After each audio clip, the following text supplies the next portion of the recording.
Welcome to Preserving the Pantry, where I talk about everything related to food preserving. I am your host, Kathy Burgett.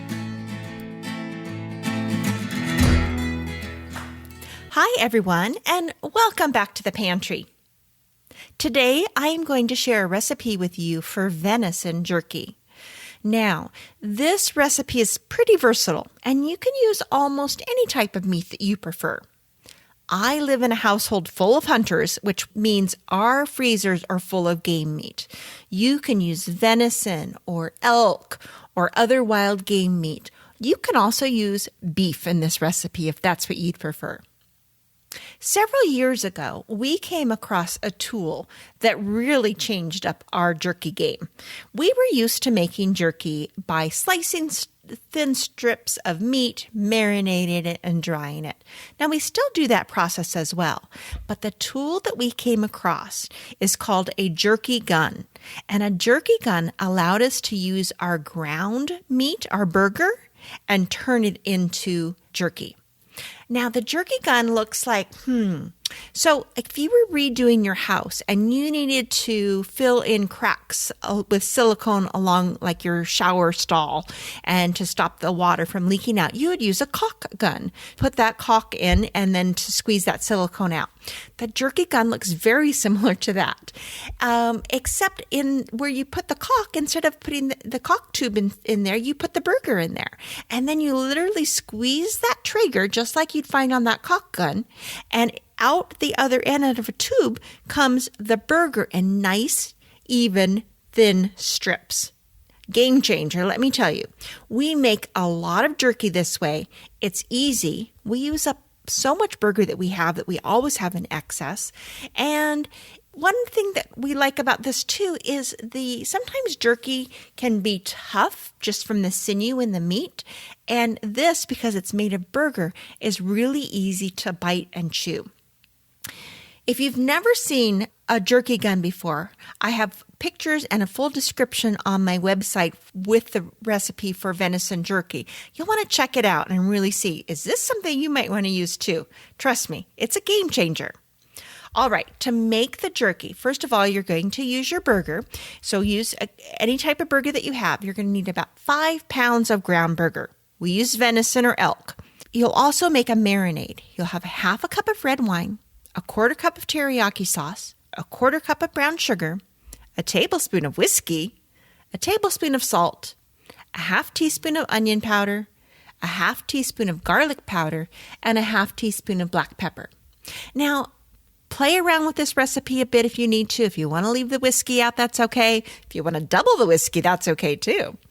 So you're first going to put all of the marinade ingredients in a small pot and just heat it up so that the brown sugar dissolves. You're not going to boil it or anything else. Just heat it enough so that that's fully dissolved. Then let it cool. Once it's cooled, you're going to pour it over your ground venison or your ground burger.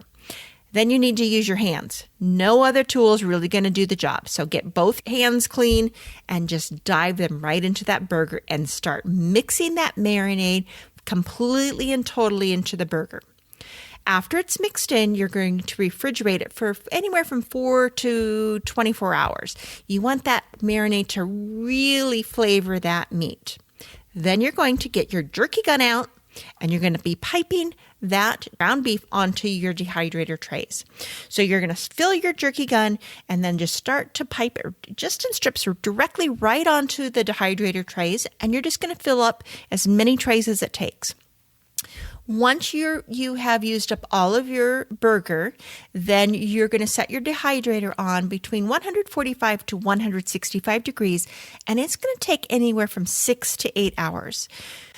The time is going to vary depending on how much jerky you have on there, how moist it is, the humidity level of your outside temperature. There's always going to be some variance in there. You want to get your jerky nice and dry. Ideally, you want your temperature of the internal temperature of your jerky to reach 160 degrees Fahrenheit. It is a little challenging to measure those thin strips, but that is the safe temperature for your jerky to reach. Once your jerky is done, it should be dry but not brittle. It should have reached 160 degrees. Turn off your dehydrator. Let your jerky come back to room temperature, and then you're going to store your jerky. Now, if you're going to consume it within anywhere from 7 to 10 days, it is safe to store it in a zip-top bag at room temperature. If it's going to be stored for any longer than that, you really should refrigerate it or freeze your jerky so that it's safe. When we freeze our jerky, we put it in zip-top bags or in vacuum-sealed bags, and we put it in our deep freeze and just pull out bags whenever we're ready to eat it. This is such a great recipe. We eat a lot of jerky for snacks, for when we're hiking or hunting, for road trips. And one thing that I really like is once you have the recipe down, add extra flavors that you like. If you want it a little bit spicy, add some red pepper flakes. If you like a little bit more garlic, add a little bit more garlic powder. Make this recipe your own, follow the general process, and do the things that you like. I hope that you enjoy this and give this a try. We'll see you next week in the pantry. Bye, everyone. Thanks for listening, and be sure to tune in again next week for more episodes of Preserving the Pantry.